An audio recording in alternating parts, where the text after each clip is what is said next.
إن الحمد لله نحمده ونستعينه ونستغفره ونعوذ بالله من شرور أنفسنا ومن سيئات أعمالنا من يهده الله فلا مضل له ومن يضلل فلا هادي له وأشهد أن لا إله إلا الله وحده لا شريك له وأشهد أن محمدًا عبده ورسوله أما بعد فإن خير الحديث كتاب الله وخير الهدي هدي محمد صلى الله عليه وسلم وشر الأمور محدثاتها وكل محدثة بدعة وكل بدعة ضلالة وكل ضلالة في النار. فأعوذ بالله من الشيطان الرجيم. بسم الله الرحمن الرحيم.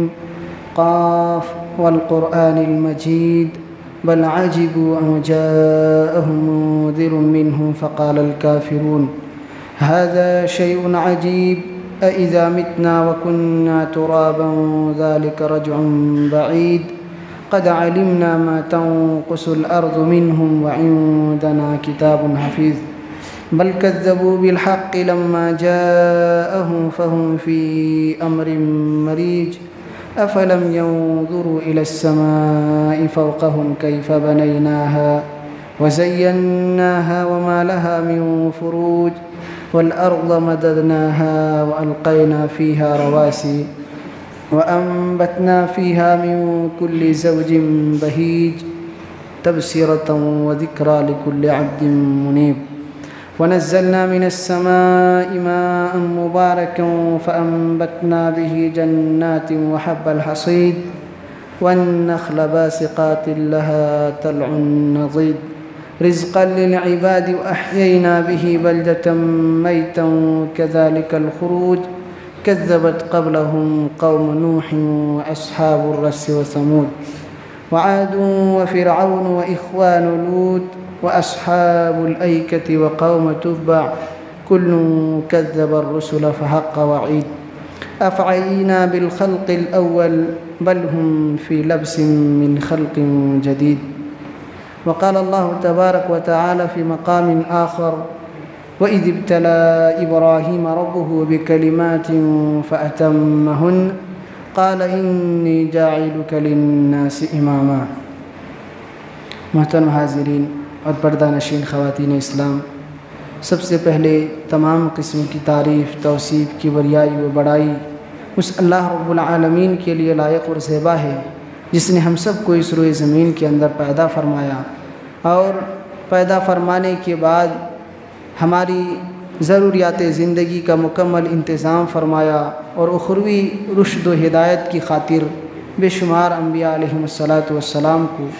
اس کائنات کے اندر مبعوث فرمایا. ان تمام انبیاء علیہم السلام پر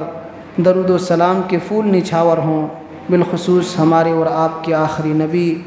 سرتاج رسول سید الکونین جناب محمد الرسول اللہ صلی اللہ علیہ وسلم پر. حاضرین کرام، حمد و صلات کے بعد ہماری آج کی گفتگو کا عنوان ہے سیرت ابراہیم علیہ السلام اور ان سے حاصل ہونے والی عبرت و نصیحت. حاضرین کرام، ہم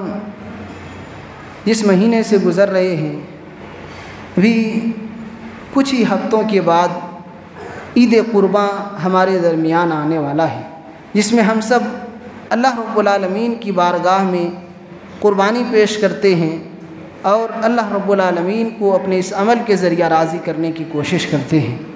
لیکن یہ ہم اور آپ جو قربانی پیش کر رہے ہیں،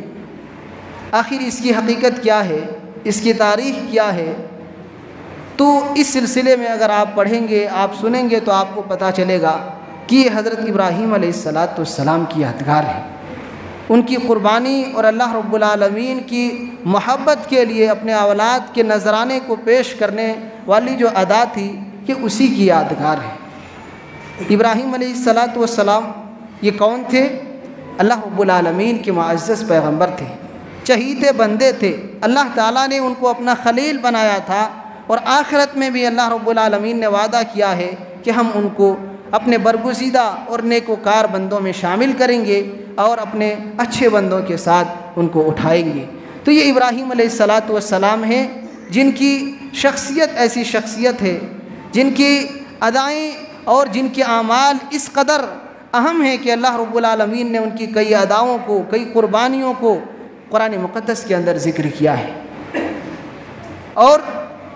حضرت موسیٰ علیہ الصلاۃ والسلام کے بعد جو کہ قرآن مقدس کے اندر سب سے زیادہ اگر کسی پیغمبر کا نام آیا ہے وہ اللہ کے پیغمبر حضرت موسیٰ علیہ الصلاۃ والسلام ہیں، ان کے بعد جن کا تذکرہ، جن کا نام، جن کا ذکر سب سے زیادہ قرآن میں آیا ہے وہ حضرت ابراہیم علیہ الصلاۃ والسلام ہیں۔ یہ اولو العزم پیغمبروں میں سے 5 بڑے بڑے جو اللہ کے چہیتے اور معزز پیغمبر گزرے ہیں ان میں سے 5 پیغمبروں میں سے ایک ہیں، اور 2 جو خلیل اللہ کے گزرے ہیں، ایک پیارے نبی صلی اللہ علیہ وسلم اور دوسرے ابراہیم علیہ الصلاۃ والسلام ہیں۔ یہ اللہ کے خلیل تھے جو دوستی کی، محبت کی انتہائی درجہ ہے، سب سے آخری درجہ ہے۔ تو ابراہیم علیہ الصلاۃ والسلام کے بارے میں ہم نے بتایا کہ اللہ کے چہیتے بندے تھے، محبوب بندے تھے۔ اللہ نے دنیا میں بھی ان کو تنہا ایک امت قرار دیا ہے، لیکن ان کی زندگی کو اگر ہم اور آپ دیکھتے ہیں تو پوری زندگی میں آپ مشکلات کو پائیں گے، پریشانیوں کو پائیں گے، تکالیف کو دیکھیں گے۔ ان کی سیرت کو اگر آپ پڑھیں گے تو پتہ چلے گا کہ بچپن سے لے کر زندگی کے آخری موڑ تک اللہ رب العالمین نے ان سے امتحانات لیتے رہے، اللہ رب العالمین نے آزمائشوں سے ان کو دوچار کرتا رہا اور وہ سب آزمائشوں میں کامیاب ہو گئے۔ اور یہ حقیقت ہے، یہ حقیقت ہے۔ میں یہ بات اس لیے بیان کر رہا ہوں کہ آج بہت سے لوگوں میں، چاہے مرد ہوں یا عورتیں ہوں، اگر وہ تھوڑی بہت عبادت کرنے لگے، نماز پڑھنے لگے، اور اگر اللہ کوئی مصیبت ان پر لے آئے تو فوراً یہ کہنے لگتے ہیں کہ پتہ نہیں اللہ تعالیٰ نے کیوں ہمارے ساتھ ایسا کیا ہے، ہم لوگ نماز پڑھتے ہیں، صدقہ کرتے ہیں، فلاں فلاں کام کرتے ہیں، پھر بھی اللہ تعالیٰ نے کیوں ہم پر مصیبت نازل کی ہے، کیوں اللہ تعالیٰ نے ہمارے ساتھ ایسا کیا ہے۔ تو وہ شکوہ شکایت کرتے ہیں مصیبتوں کے آنے کی وجہ سے، کہ عبادت کے باوجود مصیبت وہ سمجھتے ہیں نہیں آنی چاہیے، جبکہ حقیقت یہ ہے کہ اللہ تعالیٰ کے جو بندے جتنے زیادہ اللہ سے قریب ہوں گے ان کی زندگی میں اتنی زیادہ مشکلات ہوں گی۔ اللہ کے نبی صلی اللہ علیہ وسلم نے فرمایا اشد الناس بلاء الانبیاء ثم الامثل فالامثل یبتلی الناس علی قدر دینہم، کہ سب سے زیادہ دنیا والوں میں جن پر مصیبتیں آئی ہیں، تکلیفیں آئی ہیں، دنیا والوں نے جن کو سب سے زیادہ ستایا ہے دین کی وجہ سے، ایمان کی وجہ سے، حق کی وجہ سے، وہ اللہ کے پیغمبر ہیں۔ اور ان کے بعد جو ایمان میں ان سے نچلے درجے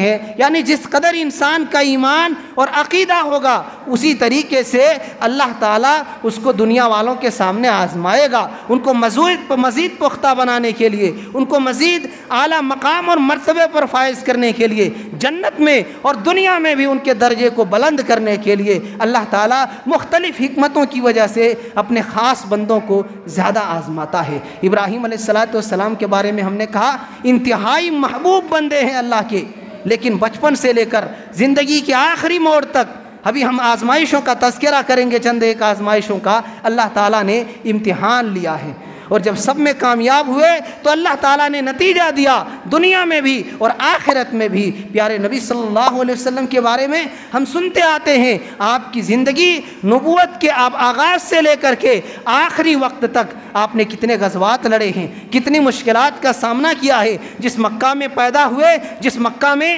زندگی کا 1/3 حصہ 40 سال تک گزارا تھا، وہی مکہ کی سرزمین ایک ایسا وقت بھی آپ پر آیا کہ وہ سرزمین تنگ ہو گئی، وہاں کے لوگوں نے آپ کو مکہ سے نکلنے پر مجبور کر دیا۔ جہاں پیدا ہوئے، جوانی گزاری، جہاں کے لوگوں نے آپ کی صداقت کی تصدیق کی، آپ کی امانت داری کی تصدیق کی، آپ کے اعلیٰ کردار کی گواہی دی، انہی لوگوں نے صرف توحید کی وجہ سے، ایک الگ دین کے پیش کرنے کی وجہ سے اور اللہ رب العالمین کی عبادت کی طرف بلانے کی وجہ سے اس بستی میں رہنا دوبھر کر دیا، اور وہاں سے نکلنے پر آپ مجبور ہوئے۔ مدینہ میں بھی آپ کو چین نہیں نصیب ہوا، وہاں کے لوگ مدینہ میں آ کر چڑھائی کرنے لگے، آپ کو اور آپ کے ساتھیوں کو ستانے لگے، تو کہنا یہ ہے کہ جتنے بڑے معزز لوگ ہوں گے اتنی ہی زیادہ آزمائشیں زندگی میں آئیں گی، مشکلات آئیں گی۔ اس لیے اس نقطے میں ہم یہ کہنا چاہتے ہیں کہ اگر ہم دین پر، اللہ کے دین پر قائم ہیں، عبادت کرتے ہیں، صدقہ و خیرات کرتے ہیں، نمازیں پڑھتے ہیں، ہمارے بال بچے ٹھیک ہیں، ہمارے گھر کا ماحول ٹھیک ہے، اگر پھر بھی مشکلیں آتی ہیں، دین پر قائم رہنے کے باوجود بھی پریشانیاں آتی ہیں، تو یہ یقین رکھیں کہ اللہ ہمارے صبر کا امتحان لینا چاہتا ہے، اللہ ہمیں بلند مقام عطا کرنا چاہتا ہے، اللہ ہمیں آخرت میں درجات بلند دینا چاہتا ہے۔ کوئی بھی وجہ ہو سکتی ہے لیکن خیر کی نیت رکھیں، اللہ تعالیٰ سے اچھا گمان رکھیں، اللہ کی ذات پر امید اور بھروسہ رکھیں، کیونکہ اللہ تعالیٰ اپنے نیک بندوں کو، اپنے عبادت گزار بندوں کو کبھی برباد نہیں کر سکتا، کبھی بے یار و مددگار نہیں چھوڑ سکتا، کبھی اللہ تعالیٰ اپنے بندوں کو تکلیف میں نہیں رکھ سکتا۔ یہ مصیبتیں آتی ہیں ہمارے ایمان کو، ہمارے صبر کو، ہمارے کردار کو جانچنے اور پرکھنے کے لیے، ہم صبر کے دامن کو تھامے رکھیں۔ تو میرے بھائیوں، ابراہیم علیہ السلام کی جو شخصیت ہے بڑی ہی یادگار شخصیت ہے۔ اس دور کے لوگوں نے کوشش کی کہ ان کو صفحۂ ہستی سے مٹا دیا جائے، ان کے نام و نشان کو مٹا دیا جائے۔ اللہ کو کچھ اور ہی منظور تھا، ان کی اداؤں کو، ان کے کردار کو اور ان کے کیے گئے اعمال کو اللہ رب العالمین نے رہتی دنیا تک کے لیے ایک سنت جاریہ بنا دیا۔ اور آج بھی جب لوگ حج پر جاتے ہیں، حج پر یا عمرے کے لیے جاتے ہیں، انہی مقامات کی زیارت کرتے ہیں، انہی مقامات پر یہ ارکان ادا کرتے ہیں جہاں اللہ رب العالمین نے اپنے بندے حضرت ابراہیم علیہ السلام سے قربانیاں لی تھیں اور جہاں انہوں نے قربانیاں پیش کی تھیں۔ تو میرے بھائیوں، آئیے ہم ان کی زندگی کا ایک مختصر سا خاکہ، تفصیل تو نہیں پیش کی جا سکتی ہے ایک خطبے میں، ہم اختصار کے ساتھ چند جھلکیوں کو پیش کرنا چاہتے ہیں۔ ابراہیم علیہ السلام پیدا ہوتے ہیں شام کے مشہور شہر بابل کے اندر۔ جب پیدا ہوئے دیکھتے ہیں ماحول کہ گھرانہ جو ہے وہ بت پرست گھرانہ ہے، باپ خود بتوں کو بناتا ہے، پوجتا ہے، اس کو بیچتا بھی ہے، اس کے سامنے سر کو بھی جھکاتا ہے۔ بڑھتے چلے گئے، جب بڑے ہوئے، آگے بڑھے، اللہ رب العالمین نے جب سوچو سمجھ اور شعور عطا کی تو اپنے باپ سے ہی دعوت توحید کا آغاز کرتے ہیں۔ ان کو کہتے ہیں یا ابتی لما تعبد ما لا يسمع ولا يبصر ولا يغني عنك شيئا۔ والد گرامی، آپ ایسی چیز کی عبادت کیوں کرتے ہیں جو نہ آپ کو دیکھ سکتے ہیں، نہ آپ کی عبادت کو دیکھ سکتے ہیں، نہ آپ کی باتوں کو سن سکتے ہیں، اور نہ ہی آپ کو کسی چیز سے بے نیاز کر سکتے ہیں، کچھ فائدہ نہیں دے سکتے ہیں۔ آپ میری تابعداری کریں۔ اللہ تعالیٰ نے مجھے نبوت سے سرفراز فرمایا ہے، میں اللہ کا چہیتا اور بندہ ہوں اور پیغمبر ہوں، آپ میری تابعداری کریں۔ میں ایسے علم اللہ کے پاس سے لایا ہوں، ایسی جانکاری اور ایسا علم اللہ نے مجھے عطا کیا ہے جو آپ کے پاس نہیں ہے۔ آپ شیطان کی تابعداری نہ کریں، شیطان اللہ رب العالمین کا سخت نافرمان ہے، سخت ناشکرا ہے، آپ میری تابعداری کریں۔ باپ نے مقابلے میں بڑے ہی سخت جواب سے نوازا اور یہ کہا کہ اگر آپ اپنی دعوت سے باز نہیں آئیں گے تو ہم آپ کو ٹکڑے ٹکڑے کر دیں گے۔ یہ ان کا رویہ تھا۔ ابراہیم علیہ السلام نے اتنی اچھی طریقے سے دعوت پیش کی اور باپ کا رویہ یہ رہا کہ اس کے مقابلے میں مارنے اور قتل کی دھمکی دی گئی۔ ابراہیم علیہ السلام نے قوم والوں کے سامنے بھی توحید کی دعوت پیش کی، لیکن قوم والوں نے بھی آپ کی دعوت کو ٹھکرا دیا، مانا نہیں، کئی طریقے سے سمجھائے لیکن لوگ ماننے کے لیے تیار نہیں۔ ایک انوکھا طریقہ اختیار کیا، وہ طریقہ آپ بارہا سن چکے ہیں، ہم اختصاراً صرف سرسری انداز میں ان باتوں کا تذکرہ کر رہے ہیں۔ انوکھا طریقہ یہ تھا اللہ کی وحدانیت کو سمجھانے کا، اللہ کی توحید کا سبق پڑھانے کا۔ وہ یہ تھا کہ لوگوں سے کہا کہ آپ میلے میں جا رہے ہیں، اپنی تہواروں میں جا رہے ہیں، جائیے تو صحیح، ہم بتائیں گے کہ کیا درگت کرتے ہیں آپ کے معبودان باطلہ کے ساتھ اور کیا حالت ہم ان کی کرتے ہیں۔ جب سب لوگ چلے گئے، انہوں نے بہانہ بنا دیا کہ ہم بیمار ہیں اور رک گئے، ان کے بت کدے میں گئے، وہاں صنم خانے میں جا کر کے بتوں کو دیکھا، سارے بتوں کو توڑ کر کے رکھ دیا۔ قرآن نے چند چیزوں کا تذکرہ بھی کیا ہے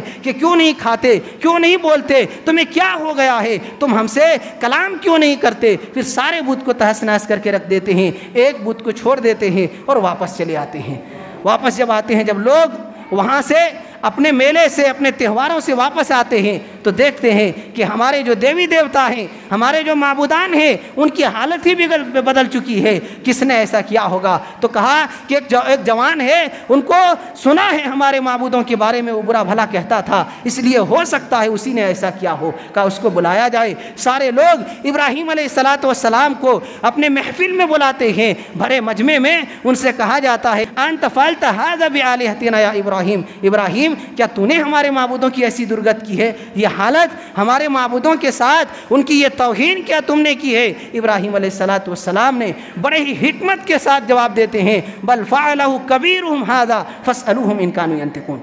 بلکہ ان کے بڑے نے کیا ہے۔ اب بڑے سے مراد خود ابراہیم علیہ السلام اپنی ذات کو بھی لے سکتے ہیں، اور بڑے سے مراد بڑے بت کو بھی لے سکتے ہیں،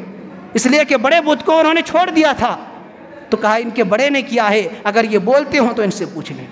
وہ تو جانتے تھے یہ تو پتھر کے دیوی دیوتا ہیں، یہ تو مٹی سے بنائے ہوئے ڈھانچے ہیں جو خود ہم نے تیار کیے ہیں۔ تو لوگوں نے کہا ابراہیم تو جانتا ہے یہ بولتے نہیں ہیں، یہ سنتے نہیں، یہ بات نہیں کر سکتے، کہا پھر ایسی چیزوں کی عبادت کیوں کرتے ہیں جو آپ کی باتیں سن نہیں سکتے، جو آپ کو جواب نہیں دے سکتے۔ ایک بڑا ہی بہترین موقع تھا توحید کو ان کے دلوں میں پہنچانے کا، کہ ایسی چیز انسان کیوں کسی کے سامنے جاتا ہے، کیوں کسی کے سامنے ہاتھ پھیلاتا ہے، یہ سمجھ کر کے کہ وہ میری مدد کر سکتے ہیں، مجھے کچھ دے سکتے ہیں، میری کچھ ہیلپ کر سکتے ہیں، اپنے سے بڑا سمجھتے ہوئے، کسی لائق سمجھتے ہوئے ان کے پاس جاتے ہیں۔ اور یہ پتھر کی دیوی دیوتا جو خود بول نہیں سکتے، سن نہیں سکتے، وہ کچھ کیا دے سکتے ہیں کسی کو؟ جب کسی کو کچھ دے نہیں سکتے تو وہ دیوی دیوتا اور حقیقی معبود ہو نہیں سکتے۔ اس لیے ایسی چیزوں کی عبادت پھر آپ لوگ کیوں کرتے ہیں؟ لوگوں نے کہا یہ تو بڑی توہین ہو گئی ہمارے معبودوں کے ساتھ، کیا کیا جائے، کیسے ہمارے معبودوں کی مدد کی جائے؟ دیکھیے معبود کیوں ہوتا ہے؟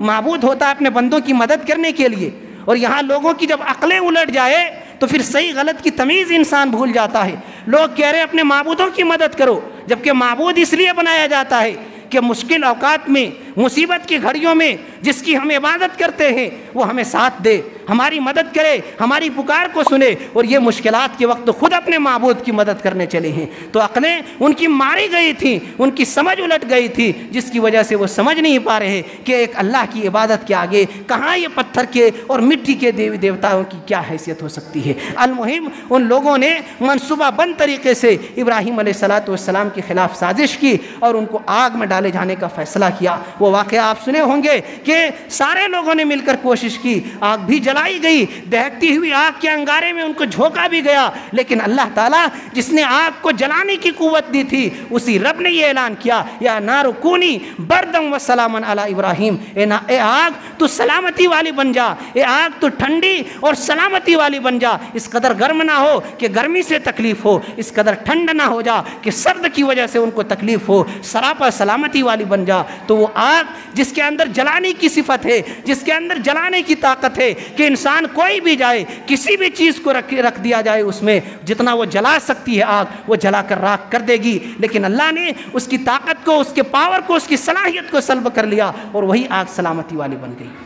وہی آگ سلامتی والی بن گئی۔ لوگوں نے کوشش کی ابراہیم علیہ السلام مٹ جائے، ان کا نام و نشان مٹ جائے، اللہ تعالیٰ کو باقی رکھنا تھا، ان کی ساری تدبیریں ناکام ہو گئی، ساری کوششیں ناکام ہو گئی۔ اسی لیے کسی شاعر نے کہا تھا فانوس بن کے جس کی حفاظت ہوا کرے وہ شمع کیا بجھے جسے روشن خدا کرے۔ جس روشنی کو اللہ صبح قیامت تک باقی رکھنا چاہتا تھا، دنیا کی طاقتیں سب ہیج تھیں مجھ کے سامنے، ساری قوتیں مل گئی، سارے لوگ جمع ہو گئے، کسی نے ان کا کچھ بگاڑ نہیں سکا، اور ان کے اس توحید کی دعوت کو سب کے سب روکنے میں کامیاب ہو گئے۔ یہاں ہمیں اور آپ کو جو سبق ملتا ہے، جو پیغام ملتا ہے وہ یہ کہ اللہ کی توحید کی آپ اگر دعوت دیں گے، صحیح راستے کی طرف اگر آپ لوگوں کو بلائیں گے تو آپ پر مشکلات کا آنا یقینی ہے۔ مشکلیں آئیں گی، لوگ آپ کو ستائیں گے، لوگ آپ کو برا بھلا کہیں گے، لوگ آپ کو ماریں گے، لوگ آپ پر ظلم کریں گے، ہر طریقے کی تکلیفوں کا آپ کو سامنا ہوگا، لیکن اگر آپ اللہ کے حقیقی بندے ہیں تو یہ پیغمبروں کا طریقہ ہے کہ اللہ کی دین کی دعوت کے آگے ساری مشکلوں کو آپ کو قبول کرنا ہے، ان مشکلات کو برداشت کر کے آگے بڑھتے رہنا ہے۔ نتیجے کا مالک اللہ تعالیٰ ہے، راستہ اللہ تعالیٰ ضرور کھولے گا، ان مشکلات کو اللہ رب العالمین ضرور ختم ختم کرے گا. ہماری ذمہ داری بنے گی اس موقع پر کہ ہم صبر کے ساتھ ان حالات کا مقابلہ کریں, پیچھے نہ ہٹیں, اللہ کے دین کی دعوت دینے سے کبھی بھی قدم کو پیچھے نہ ہٹائیں. اللہ تعالیٰ کامیابی عطا کرنے والا ہے, ترقی دینے والا ہے, اللہ تعالیٰ ضرور ترقی عطا کرے گا. یہ پہلا پیغام ہے. دوسرا یہ ہے کہ جس کی حفاظت اللہ رب العالمین کرے اسے دنیا کی کوئی طاقت مٹا نہیں سکتی. اس لیے یہ بھی ایمان اور یقین رکھیں کہ پوری دنیا اگر مل جائے, ہمیں برباد کرنے پر تل جائے, پھر بھی دنیا کی طاقت ہمیں برباد نہیں کر سکتی, ہمیں نقصان نہیں پہنچا سکتی اگر اللہ رب العالمین نہ چاہے. نہ چاہے. پوری قوم ایک جانب تھی, چاہتی تھی پوری قوم کہ ابراہیم علیہ السلام کو جلا دیا جائے, ان کو مٹا دیا جائے. اللہ تعالیٰ نہیں چاہتا تھا. اتنے بڑے مجمع میں اللہ تعالیٰ نے اپنے بندے کی حفاظت کی. تو جو اللہ کے دین پر قائم رہتا ہے اللہ ضرور اس کی حفاظت کرے گا. یہ ایمان, یہ بھروسہ اور یہ یقین رکھیں کہ اگر اللہ کے بندے ہم ہیں تو اللہ کبھی ہمیں برباد نہیں کر سکتا, کبھی اللہ تعالیٰ ہمیں رسوا نہیں کر سکتا. حق کو غالب کرے گا, اپنے بندوں کی مدد کرے گا, ہمارا ساتھ دے گا اس صورت میں جب ہم اللہ کے دین پر قائم رہیں گے. آج ہم نے اللہ کے دین کو چھوڑ دیا ہے, مصیبتوں میں گرتے چلے جا رہے ہیں, دنیا بھر کی پریشانیاں ہماری زندگی میں ہیں اور ہم پریشان ہیں, تکلیفوں کا کوئی مداوا نہیں, ہماری پریشانیوں کا کوئی حل نہیں نظر آتا کیونکہ ہم نے اللہ تعالیٰ کو بھلا دیا ہے. اللہ والے مشکلات ان پر آتے ہیں لیکن اللہ ساتھ بھی دیتا ہے. مشکل گھڑیوں میں اللہ تعالیٰ عین وقت میں اپنے بندوں کی مدد کرتا ہے اور ان کو ان مشکلات سے آسانی کی جانب لے کر کے آتا ہے, کیونکہ قرآن کا فرمان ہے ان مع العسر یسرا. ہر تنگی کے بعد آسانی ہے, ہر مشکل کے بعد اللہ رب العالمین اچھے دن کو لاتا ہے. اس لیے مشکلات سے گھبرانا نہیں چاہیے, صبر کرنا چاہیے. المہم, جب ابراہیم علیہ السلام نے جہاں پیدا ہوئے باپ کو دعوت دی, قوم کو دعوت دی, توحید کی دعوت کو جب ٹھکرا دیتے ہیں تب پھر اس علاقے سے ہجرت کر جاتے ہیں, وہاں سے نکل جاتے ہیں اور نکل کر کے فلسطین چلے جاتے ہیں. ابراہیم علیہ السلام بھی, ان کے بھتیجے حضرت لوط علیہ السلام بھی اور ان کی بیوی حضرت سارہ علیہ السلام بھی, یہ تینوں وہاں سے ہجرت کر کے, شام سے ہجرت کر کے فلسطین چلے جاتے ہیں. یہاں ایک بڑا پیغام, اہم تعلیم جو ہمیں اور آپ کو ملتی ہے ابراہیم علیہ السلام کی سیرت سے, وہ یہ ہے کہ اللہ کے دین کو بچانے کے لیے, اللہ کے دین کی حفاظت کے لیے اگر گھر چھوڑنا پڑے, مال و دولت چھوڑنا پڑے, جائیداد چھوڑنی پڑے, سارے گھر والوں کو چھوڑنا پڑے, تو ایک بندہ مومن کو تیار رہنا چاہیے. ہمارا معاملہ آج الٹا ہے,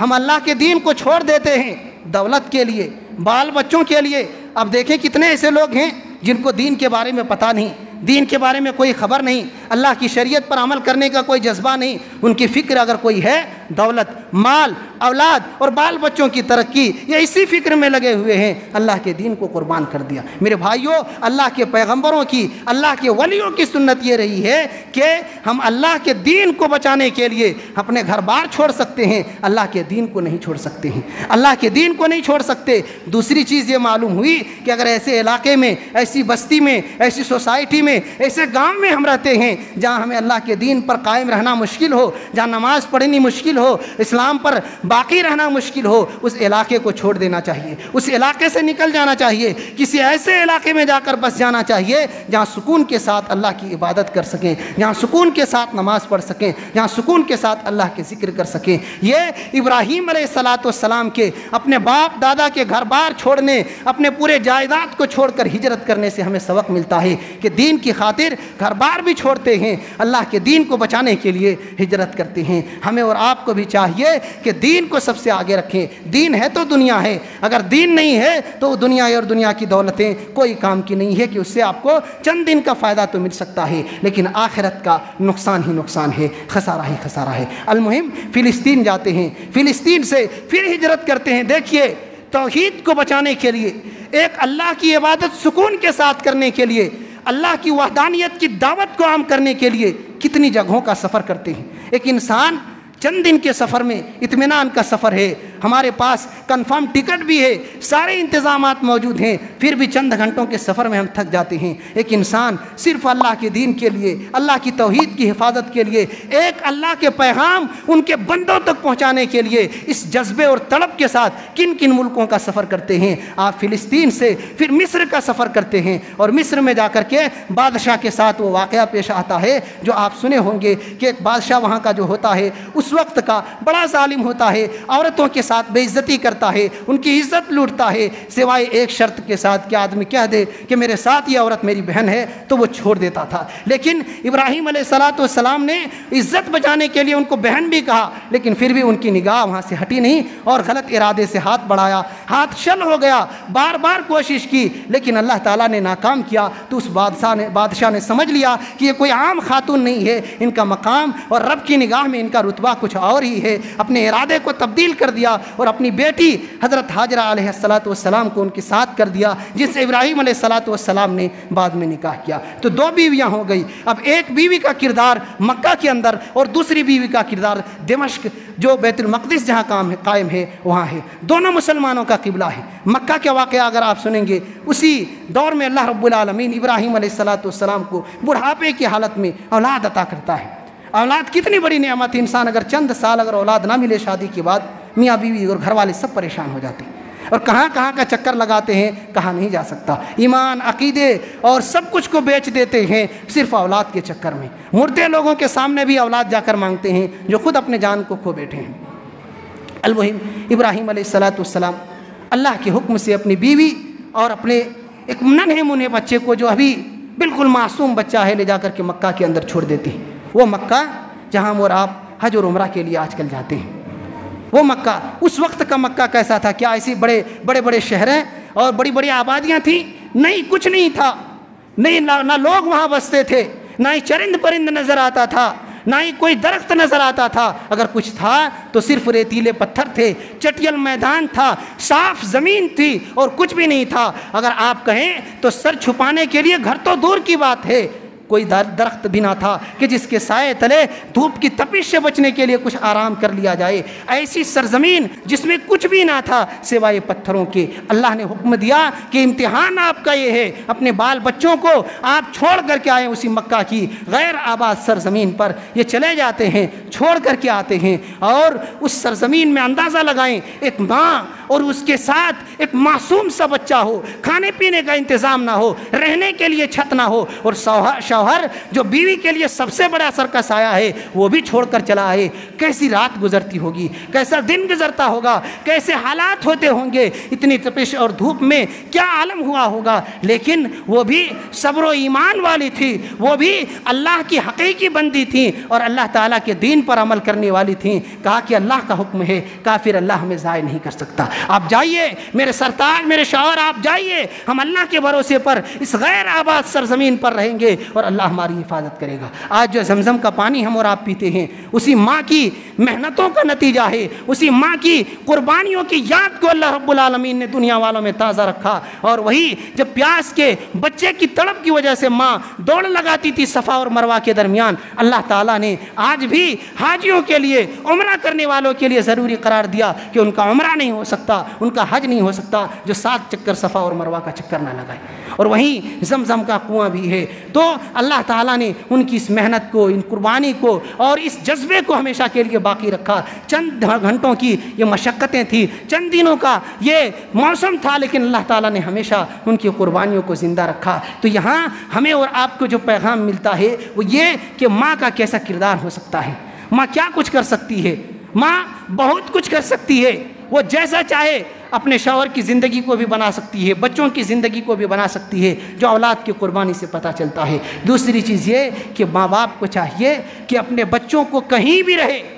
ان کی آخرت کی فکر کریں۔ اگر میرا بیٹا کام کرنے کے لیے گیا ہے تو آپ پوچھیں اپنے بچوں سے وہاں مسجد وغیرہ ہے کہ نہیں، نماز پڑھنے کا انتظام ہے کہ نہیں، جمعہ وغیرہ پڑھنے کا انتظام ہے کہ نہیں۔ اگر نہیں ہے اس جگہ کو چھوڑ دیا جائے، جہاں عبادت نہیں ہے وہاں کی دولت بیکار ہے، تو یہاں کوئی فکر نہیں کرتے، کوئی فکر نہیں کرتے، آسانی کے ساتھ یہ بہانہ لگا دیتے ہیں جہاں کام کرتا ہوں وہاں مسجد نہیں ہے، نماز کیسے پڑھیں گے، جمعہ نہیں پڑھتے ہیں ادھر مسجد نہیں ہے، کیوں کام کرتے ہیں ایسی جگہوں پر۔ ابراہیم علیہ السلام نے اپنی بیوی اور اپنے بچے کو مکہ میں چھوڑا اور اللہ تعالیٰ سے کہا کہ رب کریم ہم نے اس جگہ پر اس لیے چھوڑا ہے لیقیموا الصلاۃ، تاکہ میری بیوی اور میرے بچے نماز کے پابند بن جائیں، کیونکہ یہاں تیرا مبارک گھر ہے، یہاں تیرا مبارک گھر ہے۔ تو تو ماں باپ کو چاہیے کہ اپنے بچوں کی آخرت کی فکر کرے، ایسی جگہوں پر بال بچوں کو رکھے اور خود اپنے آپ کو رکھے جہاں خود اللہ کی عبادت کر سکے اور دنیا بھی کچھ کما سکے۔ دوسری چیز جو ہمیں اور آپ کو اس سے پیغام ملتا ہے وہ یہ کہ عورتوں کے اندر اگر وہ دیندار ہوں، اگر وہ اللہ کے دین میں عمل کرنے والی ہوں تو اس کے اندر بہت طاقت ہے۔ انسان اگر آپ تنہا کسی ایسے تنہائی کی جگہ میں رات نہیں گزار سکتے، لیکن اس ماں نے بہادری کا ثبوت دیا، کچھ بھی نہیں تھا لیکن صرف اللہ کے بھروسے پر ایمان میں پختہ ہونے کی وجہ سے اس غیر آباد سرزمین میں اپنے آپ کو بسانے کے لیے تیار کر لیا، اور وہ جگہ اللہ تعالیٰ نے جس جگہ کو بلد حرام قرار دیا ہے، دنیا والوں کے بارے میں کہا کہ ایسا شہر ہے کہ ایک مرتبہ انسان آئے تو زندگی میں ہمیشہ اس کی تڑپ رہے گی۔ قرآن مقدس میں ان باتوں کا اللہ تعالیٰ نے تذکرہ کیا کہ ایسی پاکیزہ سرزمین ہے کہ انسان بار بار وہاں لوٹ کر آنے کی تمنا کرتا ہے، وہاں کی آب و ہوا، وہاں کے ماحول اور وہاں کی عبادتیں۔ وہ مسجد ایسی مسجد ہے جس کو ان دونوں باپ بیٹوں نے تیار کیا تھا جو ہمارا اور آپ کا قبلہ ہے، ہم ہی نماز پڑھیں گے، کدھر رک کر کے نماز پڑھیں گے؟ وہی گھر، وہی غیر آباد زمین جہاں ابراہیم علیہ السلام نے اپنے بیٹے اور اپنی بیوی کو بسایا تھا، کچھ بھی نہیں تھا، اسی مبارک گھر کی جانب ہم اور آپ رک کر کے نماز پڑھیں گے۔ یہ مسلمانوں کا قبلہ ہے جس کو اللہ تعالیٰ نے ایسی یادگار سرزمین بنا دیا کہ انسان ہمیشہ دنیا کے کسی بھی خطے میں بسنا چاہتا ہو اور بستا ہو، ہر ایک کی خواہش ہوتی ہے اس گھر کی زیارت کروں، اس مبارک شہر کا دیدار کروں، ان مبارک مقامات کو اپنی نگاہوں سے ایک جھلک دیکھ لوں۔ ہر ایک بندہ مومن کی خواہش اور تڑپ ہوتی ہے۔ یہ ایسی سرزمین جو غیر آباد تھی، پتھروں والی زمین تھی، کچھ نہیں تھا، اللہ نے ایک گھر کے ذریعہ، ایک عمل کے ذریعہ اس سرزمین کو آباد کر دیا، اور ہمیشہ کے لیے اللہ تعالیٰ نے بلد حرام قرار دیا۔ وہاں کے درخت کو آپ اکھاڑ نہیں سکتے، وہاں کے کانٹے کو آپ توڑ نہیں سکتے،